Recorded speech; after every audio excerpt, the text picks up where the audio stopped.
अस्सलाम वालेकुम नाज़रीन, आप देख रहे हैं स्पोर्ट्स जोन और मैं हूं आपका अपना मेज़बान अब्दुल्ला हसन। बाकायदा तौर पर आगाज़ करेंगे प्रोग्राम का, लेकिन इससे कबल मैं आपको ये बताता चलूं कि आज किन खबरों को डिस्कस किया जाएगा, किन खबरों को कंसीडर किया जाएगा।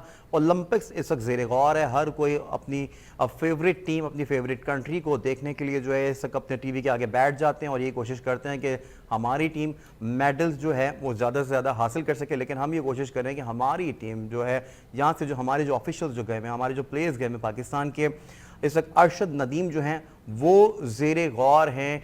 6 से 7 तारीख को जो उनका रिजल्ट आ जाएगा नेज़ेबाजी में, इंशाअल्लाह ताला अजीज़ अरशद नदीम जो है कंट्री का नाम ज़रूर रोशन करेंगे। लेकिन आज की जो अहम खबर है वो आपसे शेयर करता चलूँ, वो डिस्कस करता चलूँ कि टोक्यो ओलंपिक्स के 12 रोज बाद भी चीन एक गोल्ड मेडल ना जीतने के बावजूद मेडल टेबल पर बरतरी बरकरार रखने में कामयाब हो गया। जबकि 32 गोल्ड मेडल के साथ चीन की पहली पोजीशन, चीन अब भी पहली पोजीशन पर जो है इस ओलंपिक्स के अंदर विराजमान है। जबकि अमेरिका के सोने के 5 तमगे और दूसरी पोजीशन पर मौजूद है। जबकि जापानी एथलीट्स ने मजीद 2 तलाई तमगे जीत लिए हैं और टेबल पर 21 गोल्ड्स के साथ जो है तीसरी पोजीशन अपनी बना ली है।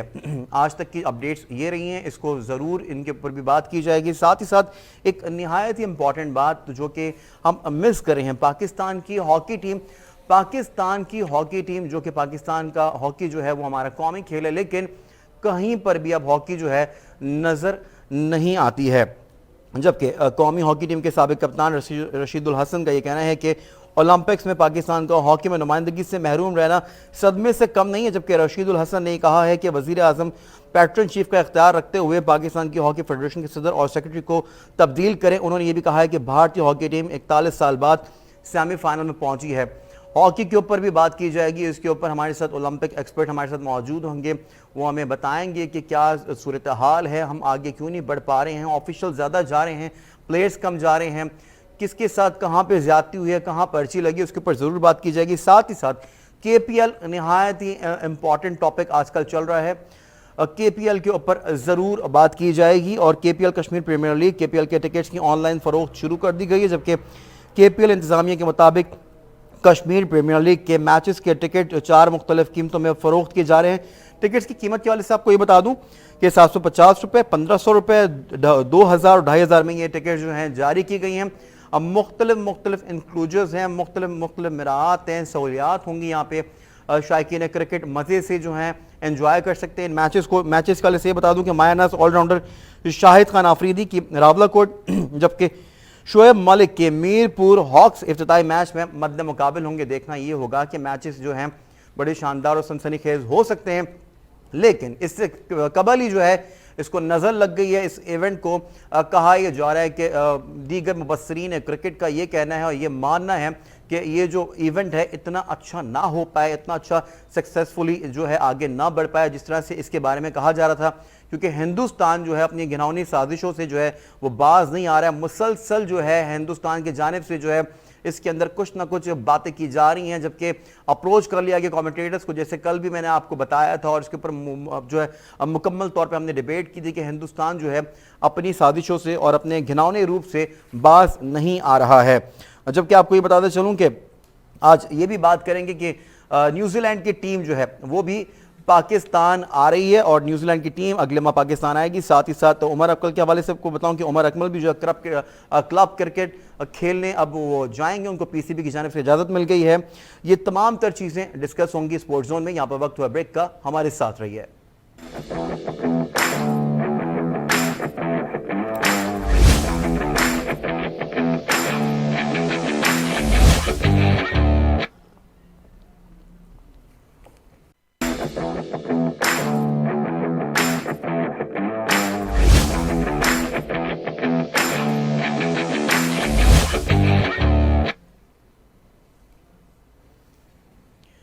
स्पोर्ट्स जोन में एक बार फिर से आपको खुशामदीद कहते हैं। जैसे कि मैंने आपको अपने इंट्रो के अंदर ही बताया था कि आज हम बात करेंगे ओलंपिक के हवाले से। ओलंपिक के इवेंट जो है काफ़ी हद तक आगे बढ़ चुके हैं, लेकिन नहायत ही अफसोसनाक बात यह है, सदमे की बात यह है कि पाकिस्तान की हॉकी टीम जो है वो क्वालिफाई काफ़ी टाइम से नहीं कर पा रही है ओलंपिक के अंदर। इस पर ज़रूर बात करेंगे, लेकिन कहीं ना कहीं दिल जीत लिए हैं। अरशद नदीम ने कहीं ना कहीं दिल जीता है। तला तालिब ने हमें ज्वाइन कर लिया है, स्पोर्ट्स जर्नलिस्ट सलमान लुकमान ने। सलमान, आपके पास क्या खबरें हैं? यकीनी तौर पे आप जो हैं आपको काफ़ी हद तक बसीरत है, प्लेयर्स के पास आप मौजूद रहते हैं, आपको खबरें बहुत ज़्यादा होती हैं खिलाड़ियों के हवाले से, क्या कहेंगे अरशद नदीम के हवाले से? जी बिल्कुल, पाकिस्तानी जो है अब्दुल्ला भाई, अरशद नदीम जो है टोक्यो ओलंपिक्स में यूलन थ्रू के मुकाबलों के फाइनल में पहुंच गए हैं, जबकि यूलन थ्रू का फाइनल मुकाबला जो हो रहा है जो 7 अगस्त को हो रहा है, जबकि बीबीसी उर्दू और जराये के मुताबिक जो है 24 साल जो पाकिस्तानी एथलीट है ना अरशद नदीम ने जो कि थ्रो में पहुंचने के लिए 3 कोशिशें की थी, लेकिन पहली कोशिश जो थी वो 78.5 मीटर तक पहुंच सके थे, जबकि दूसरी कोशिश में इन्होंने जो है 85 पॉइंट जो है 16 यानी 85.16 मीटर तक जो है पहुंचकर सबको हैरान कर दिया था, और इस ग्रुप बी में अव्वल नंबर पर फायज हो गए, जबकि मजमूई तौर पर इस मुकाबले की तीसरी बेहतरीन थ्रो की, तो जिसमें इन कबल भारत के जो नीरज चोपड़ा है ने 86.65, जबकि जर्मनी के जोहान्स वेटरन ने 85.64 मीटर तक थ्रो की थी, जबकि वजीर आला पंजाब जो है वो भी अब मैदान में आगे हैं, उनकी जानिब से भी बाकायदा से जैसे ही अरशद नदीम ने ये एक मार्का मारा है तो उसमें जो है बाकायदा से उन्होंने ये भी कहा है कि इनके साथ हम जो हमेशा से खड़े रहेंगे, और इसके साथ साथ जो भी मामला थे पाकिस्तान पहले भी जो है अपने प्लेयर्स का उनका कहना था कि ख्याल रखता है। तो अच्छा, अब मैदान में आ गए हैं वजीर आला पंजाब, वजीर खेल भी अब मैदान में आ गए हैं और वो कह रहे हैं कि हम साथ देंगे भरपूर अपने खिलाड़ियों का, लेकिन इससे कबल जो है जब ये लोग यहाँ से जा रहे थे तो उस वक्त सहूलियात का फुकदान था, इनको वैसी चीज़ें मेडिकल चीज़ें वैसी मुहैया नहीं की गई, उसके बावजूद अपने टैलेंट के बेस पे ये आगे बढ़ाए। तो क्या समझते हैं कि आइंदा आने वाले दिनों में अब जब आएंगे तो उनकी कैंपिंग कैसी होगी सलमान?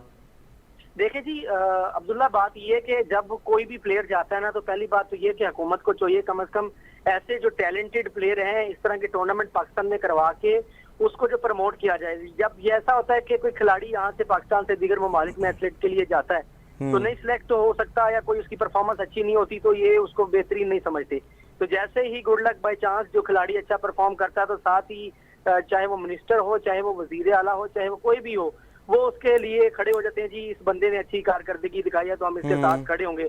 तो जबकि वजीर आला उस्मान बुज़दार ने कहा कि अरशद नदीम जो जैसे जो खिलाड़ी हैं वो हमारे नौजवानों के लिए बेहतरीन नमूना, जबकि इन्होंने अपने ट्विटर पर भी कहा था कि हम सब बेहतरीन नमूना बल्कि हमारे असासे हैं, हमारी कौम का असासे हैं। एजाज चौधरी साहब का रुख कर लेते हैं। एजाज चौधरी साहब, यकीनी तौर पे आपने सलमान लुकमान सीनियर जर्नलिस्ट हैं और प्लेयर्स के झुरमट में ये घिरे रहते हैं, इनको खबरें होती हैं काफ़ी ज़्यादा, लेकिन उसके बावजूद जो है हम लोग खबरें इनकी पहुँचाते भी रहते हैं प्लेयर्स की, लेकिन उसके बावजूद जो है सहूलियात का फुकदान रहता है। आपसे अरशद नदीम के हवाले से, तला तालिब के हवाले से ज़रूर बात करूँगा, लेकिन प्रोग्राम का इंट्रो जो दिया था आज जो अभी तक जो भी सूरत हाल रही है ओलंपिक्स की उसके ऊपर यहाँ से डिस्कस करना शुरू करते हैं कि तकरीबन टोक्यो ओलंपिक्स में 12 रोज़ चीन के एक भी गोल्ड मेडल ना जीतने के बावजूद टेबल्स के ऊपर जो है बढ़तरी अब भी चीन की बरकरार है, जबकि 32 गोल्ड मेडल के साथ चीन अपनी पहली पोजीशन पर विराजमान है। अमेरिका ने सोने के 25 तमगे जीत लिए हैं, दूसरी पर जो है मौजूद है इस वक्त, जबकि जापानी एथलीट ने मजीद 2 तलाई तमगे जीत लिए हैं, जबकि टेबल पर 21 गोल्ड के साथ तीसरी पोजीशन पर हैं। क्या लग रहा है आपको? आप तो ओलंपिक एक्सपर्ट हैं एजाज साहब, क्या समझते हैं कौन जीत रहा है ओलंपिक्स? हाँ, इसमें जी आप ये सही है, ये चीन, अमेरिका और जापान इन तीनों में है, और चाइना का अब चांस काफी ज्यादा है कि वो ही बरकरार रखेंगे। बेशक अभी वो कुछ जैसा आपने बताया कि 1-2 दिन से नहीं लिया, लेकिन इतने उनके इवेंट्स में उन्होंने तैयारी की हुई है कि मेरे ख्याल में उनकी लीड बरकरार रहनी चाहिए। और जापान होस्ट मुल्क, आपको पता है होस्ट मुल्क खास तैयारी करके आता है, प्लानिंग की होती है, फिर उसका एडवांटेज होता है, तो जापान तीसरे नंबर पर है और इन तीनों का ही मेरा ख्याल है ऊपर इसी चांस है। बाकी नीचे मतलब ब्रिटेन है या इस तरह ऑस्ट्रेलिया है, वो भी चौथे पांचवें इस तरह कुछ आगे पीछे हो सकता है, लेकिन ज्यादा यही है कि ये इसी तरह का ये टेबल मेडल रहेगा जिस तरह आपने बताया। अच्छा, ये एजाज साहब हॉकी के हवाले से अगर बात कर लीजिए, आज बेल्जियम ने जो है जीत लिया है हॉकी का जो है ये ओलंपिक का जो टाइटल है अपने नाम पे कर लिया है, गोल्ड मेडल उनके पास चला गया है।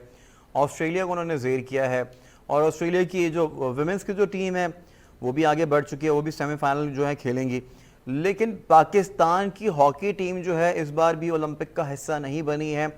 निहायत ये सदमे की बात है, दुख और रंज की बात है। शुरू दिन से मैं एक ही बात कर रहा हूँ कि वज़ीर आज़म पाकिस्तान, प्राइम मिनिस्टर पाकिस्तान खुद एक एथलीट हैं, खुद एक स्पोर्ट्समैन रह चुके हैं, उसके बावजूद खेलों का इतना फुकदान। जी जाज साहब, सुन रहे हैं आप मुझे? जी जी बिल्कुल। जी जाज साहब, आपने मेरे सवाल सुना? हाँ, आपकी बात बिल्कुल सही है, बल्कि मैं इसमें ऐड करूंगा कि वजीर आजम ना सिर्फ के वो आपने बताया स्पोर्ट्स में, जो सबको पता है, हॉकी की एक डायरेक्ट जिम्मेदारी बनती है, क्योंकि वजीर आजम जो होता है पाकिस्तान का, वो एक्स ऑफिशियो दो स्पोर्ट्स बॉडीज का पैटर्न इन चीफ होता है, एक पाकिस्तान क्रिकेट बोर्ड और एक पाकिस्तान हॉकी फेडरेशन। तो उनको आते ही ये मेरे ख्याल में ये लेना चाहिए था, जिससे वो कह रहे थे ना जी 3 साल हो गए और अब हम तवज्जो देंगे, नहीं, मैं इसे एग्री नहीं करता, क्योंकि हॉकी क्रिकेट में आपको पता है उनको आते ही विद इन वीक्स उन्होंने वो चेंजेस दिया है, वो अपनी मर्जी के एहसान मानी और वो वसीम खान को ले आए। तो हॉकी में भी उनकी जिम्मेदारी, क्योंकि उस वक्त भी जब वो आए थे पाकिस्तान पिछली ओलंपिक्स में भी नहीं खेल रहा था, और उस वक्त भी वर्ल्ड कप में 12वीं, उसके फौरन बाद 12वीं जो पाकिस्तान की वर्स्ट एवर पोजीशन ली, और पाकिस्तान ऑस्ट्रेलिया से 9-1 हारा उन्हीं दिनों में, जब जो कि वर्स्ट एवर डिफीट है। इसके अलावा कनाडा जैसी टीम से 6-0 हारे। तो इनको उसी वक्त एक्शन लेना चाहिए था, और एटलीस्ट अब वह बात वही है कि प्रेसिडेंट और सेक्रेटरी, ये खालिद आजाद खोखर, जब खालिद आजाद खोखर हैं, ये जब आए थे पाकिस्तान की रैंकिंग 10वीं नंबर पे थी, अब 18वीं हो गई है। सही। इनके होते हुए पाकिस्तान ने ओलंपिक्स में, जैसे आपको पता है, क्वालिफाई नहीं किया दूसरी दफा। वर्ल्ड कप जिससे मैंने आपको बताया बदतरीन 12वीं पोजीशन, एशियन गेम्स बदतरीन चौथी, और इतना बड़ा एडमिनिस्ट्रेटिव लैप्स कि प्रो लीग जो नया इवेंट शुरू किया था चैंपियन लीग की जगह, FIH ने, पाकिस्तान उसमें सिलेक्ट हो गया था 9 टीमों में। जुलाई 2017 में टीमें फाइनलाइज हो गई थी, और 2019 में शुरू होना था। इनके बाद 1.5 साल था, इन्होंने कोई 10 दिन पहले टीम विड्रॉ कर ली कि हमारे पास फाइनेंसिस नहीं है। सही। उसका हमें इतना फायदा होना था कि जो 9 टीमों में हमने खेलना था, हमें उस वक्त हमारी रैंकिंग 13वीं थी, हमें इतने रैंकिंग पॉइंट्स मिल जाने थे, इवन हम 9th भी आते कि हमारी पोजीशन जो है, क्योंकि 11-12 वाली टीमें नहीं खेल रही थी, 10, हमारी रैंकिंग 9वीं या 10वीं पे आ जानी थी। ओलंपिक क्वालिफायर आपको पता है, फिर हमें खेलना एजाज पड़ा साहब, तो हॉलैंड से, यहाँ पे कोलैप्स कौन करता है? गलती किसकी है? फिर किसको गिरेबान पकड़ना चाहिए? बिल्कुल ये प्रेसिडेंट खालिद आजाद खोखर सबसे बड़े इसके हैं जवाब दे और मुजरिम कहना चाहिए आपको। और उन्होंने जो विड्रॉ किया 1.5 साल पहले हो गया हुआ था पाकिस्तान उसमें प्रो लीग में, हमने 9वीं पोजीशन पे आते हैं, तो हमारी रैंकिंग 9वीं या 10वीं जानी थी, और बजाय हॉलैंड के, क्योंकि जब हम नहीं गए प्रो लीग में, हम और नीचे चले गए, 17वीं थी, हॉलैंड की 3री थी। अगर हम प्रो लीग खेल लेते तो हमारा मुकाबला, हमें ओलंपिक का जो क्वालिफायर, जो 2 मैच सिर्फ खेलने थे और उसमें जीतने वाली टीम, हमारा बजाय हॉलैंड जैसी मजबूत टीम के हमारा मुकाबला होना था कोई फ्रांस, आयरलैंड, कनाडा जैसी टीम से, तो we had good chances to qualify. तो इसका तमाम तर जिम्मेदार PHF और उनके प्रेसिडेंट खास तौर पे तो ऐसे लोगों का एहतसाब पहली फुर्सत में होना चाहिए, आप नहीं समझते? पहली फुर्सत में। लेकिन ये जो खालिद आजाद खोखर साहब हैं, ये अपने काम से तो बिल्कुल दिलचस्पी नहीं रखते, लेकिन इन्होंने काम है इनका, कभी प्राइम मिनिस्टर के पहुंच जाएंगे, कभी चीफ मिनिस्टर पंजाब, कभी चीफ मिनिस्टर सिंध, कभी आर्मी चीफ, कभी आजाद कश्मीर के प्रेसिडेंट, कभी ये इस चीज में है कि ये उधर किया हुआ। और इन्होंने अपने ही जैसा सेक्रेटरी आसिफ बाजवा को लाए हैं 2 साल पहले, जिनको पहले निकाला गया था करप्शन चार्जेस पे, राइट। और आते ही आपको पता है ओलंपिक्स में क्वालिफाई 18वीं रैंकिंग है। आप सोच सकते थे पाकिस्तान की टीम की 18वीं रैंकिंग है, और ये इनके होते हुए 10 से 18 नंबर पे हम आ चुके हैं। इससे ज्यादा क्या है, इनको चेंज किए बगैर कुछ नहीं हो, कहते हैं ना कि फंड नहीं है, इनके होते हुए 5 करोड़ की जगह 5 अरब भी हो जाए तो कोई फर्क नहीं पड़ेगा। ठीक है सलमान, आपने यकीनी तौर पे गुफ्तगू मुलायजा की है, ठीक है ना, एजाज चौधरी साहब की। एजाज चौधरी साहब जो हैं बहुत ग्रिप रखते हैं ओलंपिक के ऊपर, खेलों के ऊपर और हॉकी के ऊपर खासकर। आपने सुन लिया है, बाद में ऐलानात कर दिए जाते हैं, लेकिन जो लोग इसके जो है वाकई में जो जिम्मेदार हैं उनका एहतसाब नहीं हो पाता।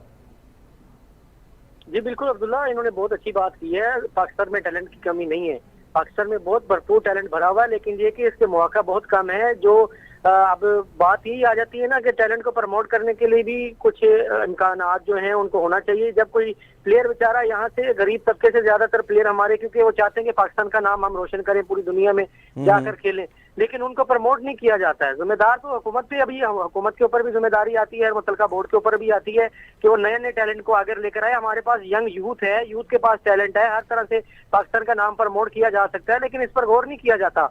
सिर्फ ये कि पुराने प्लेयर या दीगर जो इस तरह के सिफारशी प्लेयर होते हैं उनको ले जाते हैं, लेकिन ये कि पाकिस्तान का जो नाम है कई मरतबा बढ़ाने के लिए जो नया टैलेंट है उसको जब मौका मिलेगा तो पाकिस्तान का नाम रोशन करेंगे। लेकिन अगर हम पुराने प्लेयर्स हों या कोई हुकूमती इन्वॉल्वमेंट के साथ उसको देखेंगे तो फिर चांस कम होता है। जैसा कि इन्होंने एजाज साहब ने बात की, बड़ी अच्छी बात की है कि जो एहतसाब तो होना चाहिए, जाहिर बात है जब कोई प्लेयर आता है पाकिस्तान के लिए खेलने के लिए तो उसके ऊपर ये उसकी सारी जिम्मेदारी ये होती है कि पाकिस्तान के लिए खेले, ना कि वो जो है किसी और के लिए खेले। कई मरतबा ऐसा होता है प्लेयर जब निकलता है वो सिर्फ और सिर्फ सिफारिश की बिना पर भर्ती हुआ होता है या किसी के जो मामलात के नजर हो जाता है तो उसके ऊपर जो है काफी ज्यादा जिम्मेदारी आती है और जिम्मेदारी निभा नहीं सकता है। तो इसी तरह जो हुकूमत को भी सोचना चाहिए। अब वजीर साहब, जैसे कि मैंने पहले बताया कि वजीर साहब ने बयान दे दिया ट्विटर पर, जी हम जो है इनके साथ खड़े हुए हैं, ये है वो है, लेकिन उससे पहले कोई बयान नहीं, उससे पहले किसी को सपोर्ट नहीं किया जाता। जब कोई प्लेयर अच्छा निकल आता है तो सभी साथ मैदान में आ जाते हैं, जी हम भी साथ हैं, हम भी साथ हैं, यानी शहीदों में अपना नाम करने के लिए वो आगे आ जाते हैं। तो इस पर जो है सोचना होगा और इसके ऊपर मजीद जो है काम करने की जरूरत है। इसके ऊपर एजाज चौधरी साहब कैसे काम किया जा सकता है? आपके पास कोई जो है हल है इस मसले का? एजाज चौधरी साहब क्या मुझे सुन सकते हैं? जी जी बिल्कुल सुन रहा हूँ जी, आपकी बात। ये right person for the right job, और ये नहीं है कि इसमें ऐसे नहीं है। और जिस तरह सलमान ने कहा कि वो victory has all the fathers and defeat has only the orphans. तो जब ये आप इस वक्त, ये कौन सा टाइम है कहने का जी हम इनके साथ खड़े हैं? 4 साल का साइकिल होता है ओलंपिक्स का। बेशक। अगर आप ये अरशद नदीम 2019 के एंड में ये क्वालिफाई कर गया था ओलंपिक के लिए डायरेक्ट, और ये पहला पाकिस्तानी एथलीट है जब से क्वालिफिकेशन शुरू हुई है कोई 30 साल पहले जिसने क्वालिफाई किया ओलंपिक्स में एथलीट्स में। और इसका उस वक्त ही जो डिस्टेंस था, मेरा एक आर्टिकल भी है 2019 को दिसंबर में आया था एक अखबार दी न्यूज में कि ये एक मेडल प्रोस्पेक्ट है। तो उस वक्त सारे को हो जाना चाहिए था, इसको पूरी तरह पैटर्नाइज करना। एथलेटिक फेडरेशन ने की है इसको कोशिश, चाइना गए, फिर वो खैर कोविड हो गया, आ गया, ईरान कंपटीशन में भेजा, टर्की भेजा, फिर एक कजाकिस्तान के एक वर्ल्ड क्लास कोच ऑनलाइन इनको करते रहे। तो जितना वो कर सकते थे उन्होंने किया। और राइट पर्सन, जो सही डेडिकेटेड पर्सन फेडरेशंस में आएंगे नहीं जब तक ऊपर नहीं होगा। और ये पीओए आजकल आप देख रहे होंगे वो जो ट्विटर और ये चल रहा है कि ये 17 साल से जनरल आरिफ हसन साहब बैठे हुए हैं और फिर वो कहते हैं कि हमारा काम तो डा खाना है, हमारा ट्रेनिंग नहीं है। इनको फेडरेशंस ही वोट देती हैं और ये फेडरेशंस को खुश करते हैं, उनके जॉय ट्रिप्स लगाकर उनके ऑफिशियल्स को कभी साउथ एशियन गेम्स में भेज दिया ताकि इनके वोट्स पक्के होते हैं। ये माफिया बैठे हुए हैं फेडरेशंस पे, वो ऊपर वालों को खुश करते हैं, वो उनको करते हैं। और इस तरह ये लोग, जैसे हॉकी में जो तो हमारी नेशनल गेम है उसको तो मैंने खुद देखा है, तो ये बोगस क्लब्स डिस्ट्रिक्ट लेवल पे उनके वोट्स लेते हैं, फिर ऊपर आते हैं। खालिद सजाद खोखर का सगा भाई पंजाब हॉकी का सेक्रेटरी है, जो वही बोगस क्लब्स और वोट्स के थ्रू आया है। इनका आसिफ खोखर, इनका फर्स्ट कजन पंजाब हॉकी का एग्जीक्यूटिव सेक्रेटरी है। तो हर जगह ये इन्होंने ये माफियाज बनाए हुए हैं। और वही ख्वाजा जुनैद जिसको इन्होंने निकाला था जब पाकिस्तान 2017 में वर्ल्ड लीग लंदन में, पाकिस्तान की 73 ईयर हिस्ट्री में एक ही इवेंट में इतनी बुरी डिफीट्स हुई जो ख्वाजा जुनैद हेड कोच था उसमें। आप हैरान होंगे, पाकिस्तान पहले इंडिया से 7-1 हारा, जो वर्स्ट एवर डिफीट है अगेंस्ट इंडिया। फिर पोजीशनल मैच में फिर पाकिस्तान इंडिया से 6-1 हारा, कनाडा जैसी टीम से 6-0 हराया। उसी ख्वाजा जुनैद को इन्होंने निकाला। जब वो इनके अगेंस्ट एक फोरम बना उसमें ख्वाजा जुनैद ने बयान दिए, उसको दोबारा एज हेड कोच ले आए गई। और फिर हॉलैंड तो जो एजाज चौधरी साहब, वजीर आजम इमरान खान साहब की या तो नॉलेज में नहीं है या फिर अगर नॉलेज में है तो वो क्या वो एक्शन नहीं लेना चाहते? इस पर फिर क्या तबसरा देंगे फिर हम? ये आपने बड़ा सही सवाल पूछा है। और आजकल आपको पता है कि नॉलेज में चीजें आ जाती हैं। बेशक आप जी नॉलेज में चीजें आ जाती हैं। ये बिल्कुल सोशल मीडिया हिला देता है आजकल। और भी बड़े तरीके हैं, आपको पता है कि वो सिटीजन पोर्टल है, ईमेल लोगों ने भेजी हैं उनको। लेकिन जैसे मैंने बताया, क्योंकि खालिद सजाद खोखर साहब का यही काम है कि कैसे लोगों को खुश करना है। कभी आजाद कश्मीर पहुंच जाएंगे कि जी हम यहाँ ये करें, जी उधर गिलगित पहुंच गए कि जी हम यहाँ ऑसोटफ लगाएंगे। ऊपर के लोगों को खुश किया जाए और उस हिसाब से बैठा जाए, इसी लिए। और जैसा मैंने कहता है वो माफियाज हर जगह बैठे हुए हैं और वो ऊपर नहीं आने दे रहे। और ये अरशद नदीम अपनी कोशिश फिर खैर एथलेटिक फेडरेशन ने की और उससे भी पीओए ओलंपिक एसोसिएशन उनसे खुश नहीं है एथलेटिक वालों से। आपको पता है ना, वो एक लड़की जो नजमा परवीन जिसको एथलेटिक फेडरेशन नहीं भेज रही 200 मीटर में, पीओए ने ओवरऑल किया, उसको भेजा और वो लास्ट आई है 41 जो अपनी हीट में लास्ट आई है। और जो 41 डिफरेंट हीट्स में थी उनमें उनका सबसे पुअर टाइमिंग था और तकरीबन 3 सेकंड पीछे 200 मीटर की दौड़ में।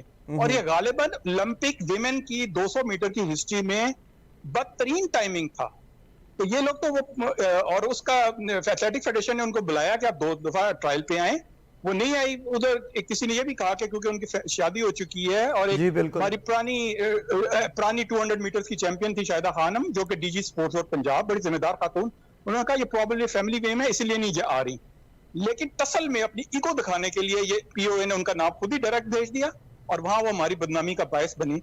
28 सेकंड में 200 मीटर तोबा बंदे अच्छा, ये भी को हम दिल लोग रोता है। शुरू दिन से जी। बात करें, एजाज साहब के तकरीबन 10 खिलाड़ी गए हैं लेकिन ऑफिशियल्स जो हैं वो 12 गए हैं। इतने ऑफिशियल्स बनते नहीं थे वहाँ पे जाना। जी अगर क्रिकेट की बात कर ली जाती जी है तो क्रिकेट में अगर आपके पास 11 प्लेयर हैं, उन्होंने जाना है या 15 प्लेयर्स ने जाना है यहाँ से, तो उनके साथ ऑफिशियल जो होगा उनका जो बेड़ा होगा वो तकरीबन 30 ऑफिशियल उनके हमरा जाएंगे। तो ये जो है मुसलसल जो है इस तरह से ये लोग खा रहे हैं और आवाम का पैसा, मुल्क का पैसा और टैक्सेस जो इनको जो दिए जाते हैं उसके बाद ये खा जाते हैं।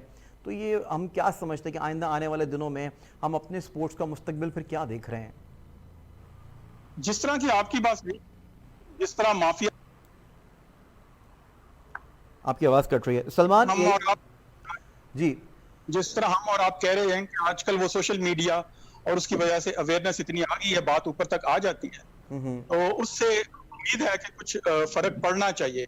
जिस तरह भी ये इस प्रोग्राम से लोग सुन रहे होंगे तो ये किस तरह माफिया। अब इंडिया ने रेसलिंग में पिछली तीनों ओलंपिक्स में मेडल जीते हैं और पुराने हमारे जो रेसलर है ना वो कहते थे कि पाकिस्तान एशिया में और कॉमनवेल्थ गेम्स में बड़ी डोमिनेंट फोर्स होता है। इवन आप शायद हैरान हो कि 1960 में पाकिस्तान ने रेसलिंग में ओलंपिक्स में भी ब्रॉन्ज मेडल जीता था, मतलब वर्ल्ड लेवल तक थे। वो कहते हैं जब इंडियन रेसलर के साथ हमारा मैच होता था एशियन गेम या कॉमनवेल्थ गेम, तो हमारा होता था कि रेस्ट डे है। अच्छा, ऐसे और इंडिया ओलंपिक्स में मेडल ले रहे हैं। एजाज साहब ऐसे नज़रअंदाज जी, नहीं कर सकते हम तला तालिब को भी ना। तला तालिब की भी बहुत ज़बरदस्त किस्म की काविश हैं, वो भी बहुत टैलेंटेड हैं वेट लिफ्टर, लेकिन 2 kg की फ़र्क से वो मेडल नहीं जीत पाए, जो चाहते थे वो नहीं हो पाया। अगर हुकूमत पाकिस्तान अगर स्टार्टिंग से ही उनका साथ देती और वो सहूलियात उनको मुहैया की जाती तो आप ये नहीं समझते थे कि वो भी मेडल ला सकते थे? डेफिनेटली ये तो एक बहुत बड़ा आई ओपनर है। जैसे अरशद नदीम को तो एथलेटिक फेडरेशन ने पिछले 1.5-2 साल से पैट्रोनाइज किया ना, तलहा तालिब को इसी तरह किया होता, उसको आइडेंटिफाई किया होता और उसको पैट्रोनाइज किया होता तो डेफिनेटली वो मेडल लेके आता। उसका तो अभी कुछ बहुत देर बाद उसको एंट्री मिली ओलंपिक्स में और जिस तरह आपने देखा ही वीडियो क्लिप्स में ये किस तरह वो बेचारा प्रैक्टिस कर रहा था, थोड़ी सी पैट्रोनेज मिलती तो डेफिनेटली वो मेडल लेकर आता। इसमें मैं क्योंकि वहाँ इंग्लैंड में रहा हूँ, वहाँ मेंबर हूँ स्पोर्ट्स ग्रेट ब्रिटेन का, मैंने मीटिंग्स भी अटेंड की हुई हैं। वो 4 साल क्या बल्कि 8 साल पहले आइडेंटिफाई कर लेते हैं कि किस स्पोर्ट्स में ज्यादा स्कोप है और उसमें किस तरह टैलेंट आइडेंटिफाई, किस तरह पॉलिश करना है, किस तरह पॉलिसीज बनती हैं। ठीक है, गुफ्तगू के इसी सिलसिले को आगे बढ़ा लेते हैं। सलमान, अरशद नदीम के लिए हसन अली की जानिब से एक ज़बरदस्त कड़कता और भड़कता सा एक बयान जो है वो सामने आ गया है। Hasan Ali fast bowler Pakistani cricket team के, उनका यही कहना है कि लेट्स सपोज अगर अरशद नदीम अगर मेडल लेकर आते तो मैं खुद उनको इनाम दूंगा। वैसे क्या इनाम देंगे? जी बिल्कुल, हसन अली जो पाकिस्तान के जो आपको पता है कि एक माया नाज और एक बेस्ट जो है बॉलर भी हैं, उनकी जानिब से बाकायदा से ऐलान भी किया गया था गुज़िश्ता दिनों। जब जैसे ही उनकी जो कारकर्दगी अरशद नदीम की बड़ी ज़बरदस्त हुई तो हसन अली ने भी ऐलान का जो इनाम का ऐलान कर दिया था। जबकि गयाना में मौजूद हसन अली ने पाकिस्तानी सहाफ़ियों से ऑनलाइन गुफ्तगू में एक सवाल में बताया था कि एथलीट्स जो अरशद नदीम है की तारीफ की और कहा कि छोटे से गाँव से निकल कर ओलंपिक में शानदार परफॉर्मेंस देना एक बड़ी बात है और हर कोई परफॉर्मेंस से इसकी खुश है। जबकि हसन अली ने कहा कि मेडल हासिल करेंगे अगर वो फाइनल में तो उनके लिए अपने जानिब से जो है एक बहुत जबरदस्त इनाम देंगे। जब हमारी जब सहाफियों की उनसे बात हुई बाकायदा से तो उनका कहना था कि अभी मैं ये बता नहीं सकता कि क्या इनाम दूंगा, लेकिन यह है कि टोक्यो ओलंपिक्स में जब उन्होंने बड़ी बेहतरीन परफॉर्मेंस की थी तो हसन अली ने तभी कह दिया था कि इस मौका पर कि जो भी जो हमारी तरफ से जो मेरी तरफ से इस तरह का इनाम होगा कि पाकिस्तानी कौम जो है इस पर जो है काफी ज्यादा खुश होगी। और ये जो अरशद नदीम की अगर मैं बात करता चलूँ, अरशद नदीम का ताल्लुक एक पंजाब का जो छोटा सा कस्बा ही कह लें कि मियां चन्नू, जो कि उकाड़ा से आगे और मुल्तान से पीछे एक जो आता है, तो वहां से एक छोटे से कस्बे से इनका ताल्लुक है और वहां पर रहने वाला एक इंसान जो पाकिस्तान के लिए खेल रहा है और उसने इतनी अच्छी जो है अपनी जो काविशें और अपनी मेहनत से काम किया और उसका पाकिस्तान का नाम रोशन किया। बहरहाल ये कि इनका कहना था इंशाअल्लाह ताला अजीज सलमान और इजाज़ साहब, मैं ज़रूर कहूँगा कि ये जो है तमगा ज़रूर लेकर आएंगे अरशद नदीम। अब प्रोग्राम के सिलसिले को मज़ीद आगे बढ़ा लेते हैं, अब KPL के हवाले से बात कर लेते हैं। इजाज़ साहब, कश्मीर प्रीमियर लीग बहुत जल्द स्टार्ट होने जा रहा है लेकिन काफ़ी हद तक कंट्रोवर्शियल हो गया है। हिंदुस्तान ने जो अपना मकरू चेहरा जो एक बार फिर से दिखा दिया, साजिशें की जा रही हैं KPL के लिए। कि वहां पे उन्होंने कमेंटेटर्स तक को जो अप्रोच कर लिया है कि वो कमेंट्री करने ना जाएं। अगर कोई कमेंट्री करेगा कश्मीर प्रीमियर लीग के लिए तो वो हिंदुस्तान के लिए कमेंट्री आइंदा आने वाले दिनों में नहीं करेगा। अगर कोई दुनिया के किसी भी हिस्से का कोई भी खिलाड़ी अगर कश्मीर प्रीमियर लीग का हिस्सा बनेगा तो वो आइंदा आने वाले दिनों में आईपीएल और दीगर जो खेल हैं और उनसे बाज रखा जाएगा, उनसे दूर रखा जाएगा। तो इस पर आप क्या राय रखते हैं एजाज साहब? जी आपने बड़ी सही बात की कि मकरू चेहरा दोबारा उन्होंने दिखाया, इसमें कोई शक नहीं है। और इसमें आईसीसी ने तो उनको स्नब कर दिया है। उन्होंने बीसीसी उसके पास भी गए थे ना आईसीसी के, जी ये एक डिस्प्यूटेड एरिया है, और तो उन्होंने कहा कि ये हमारी ज्यूरिसडिक्शन नहीं है, ये उनको वहां स्नब मिला है। और इसका देखिए इसका ठीक है कि ये वो कर रहे हैं, लेकिन इसका अगर एक हम पॉजिटिव बीइंग पाकिस्तानी और कश्मीरियों के पॉइंट ऑफ व्यू के, ये एक फिर इशू बन जाएगा। अब हर बंदा जो देखेगा कि ये इंडिया को क्या तकलीफ हो रही है कि एक कश्मीर जो एक रीजन है उस लीग पे, तो हर कोई मतलब आजकल को पता है, वही जो हम अभी बात कर रहे थे कि इंटरनेट और ये क्या बात है ये कश्मीर, तो कश्मीर इशू मेरे ख्याल में और उजागर होगा।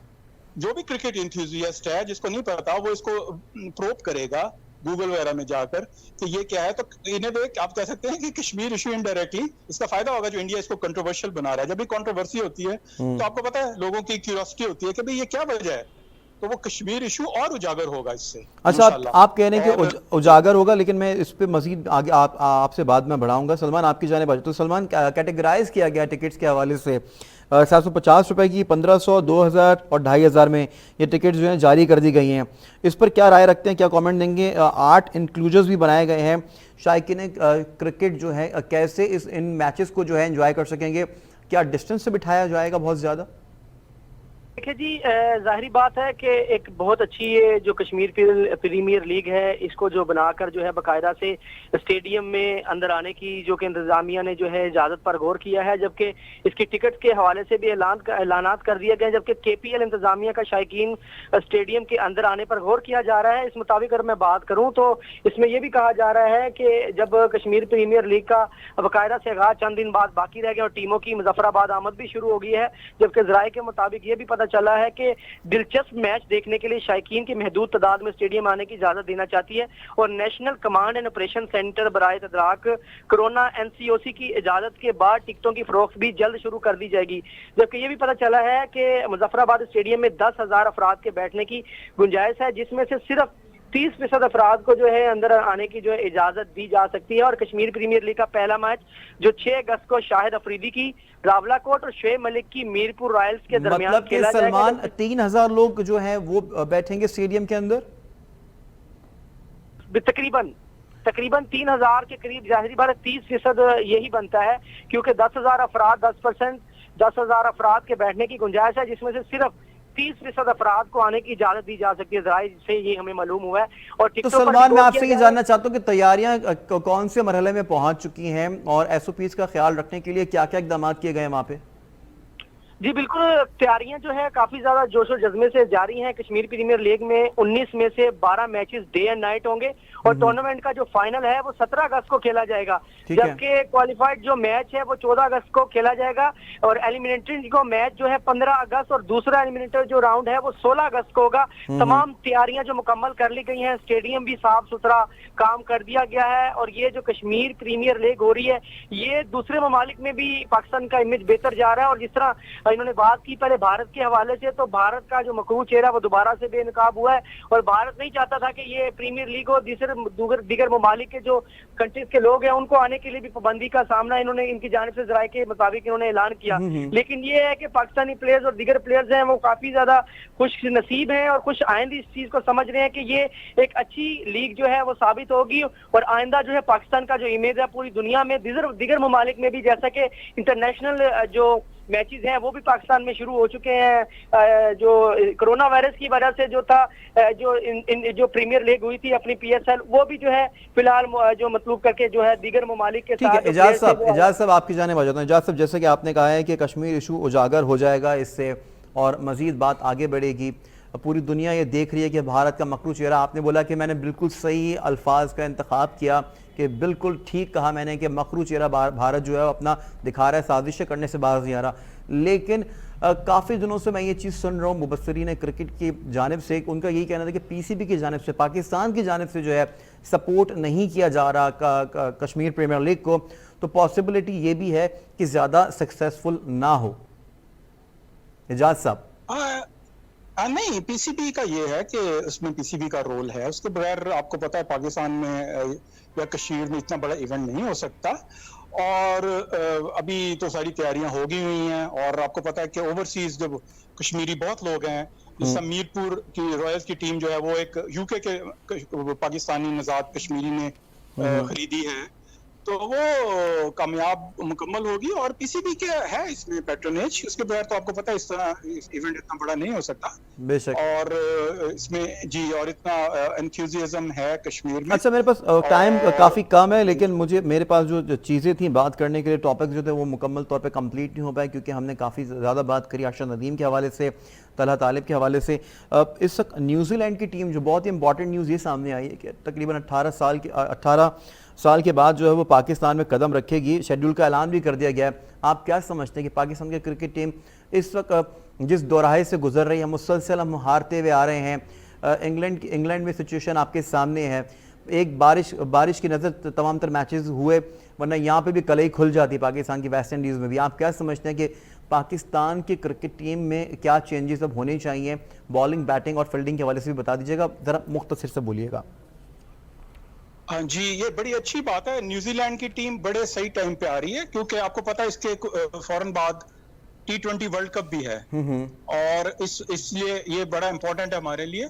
और वैसे तो न्यूजीलैंड ओडीआई में भी नंबर 1 रैंक है, टेस्ट में भी है, T20 में उनकी रैंकिंग 3rd है, हमारी 4th है। तो ये एक बड़ा लिटमस टेस्ट जिसको कहा कि वो हो जाएगा कि हम कहाँ स्टैंड कर सकते हैं। और इसमें आपकी बात सही है कि बड़ा क्लियर होना चाहिए, और ये सारी जो मैचेस में स्पेशली T20 में सिलेक्शन बड़े सही तरीके से करें, ताकि आपको जो वर्ल्ड कप होने वाला है T20 का, उसके लिए एक अच्छी और फाइनल टीम समझ आ जाए। इसमें अब जो ऑलरेडी फेलियर्स हैं उनको ना, बेशक आप इसको नए जिसमें आप समझते हैं, और एक टीम 5, क्योंकि 5 है ना गालिबन T20, तो आखिर चौथे 5वें तक पाकिस्तान क्रिकेट बोर्ड, उनकी सिलेक्शन कमेटी, कप्तान को ये आ जाना चाहिए कि जी हमारी क्या टीम वर्ल्ड कप में खेलेगी। इस हिसाब से बड़ा इंपॉर्टेंट है ये जो T20 वाले मैचेस हैं, क्योंकि कुछ अरसे बाद आपको पता है। सलमान, आप क्या राय रखते हैं? सलमान जी बिल्कुल, देखिए जी, बड़ी अच्छी बात है कि पाकिस्तान क्रिकेट बोर्ड ने न्यूजीलैंड के दौरा पाकिस्तान के शेड्यूल का ऐलान भी कर दिया है, जबकि न्यूजीलैंड की जो टीम है तकरीबन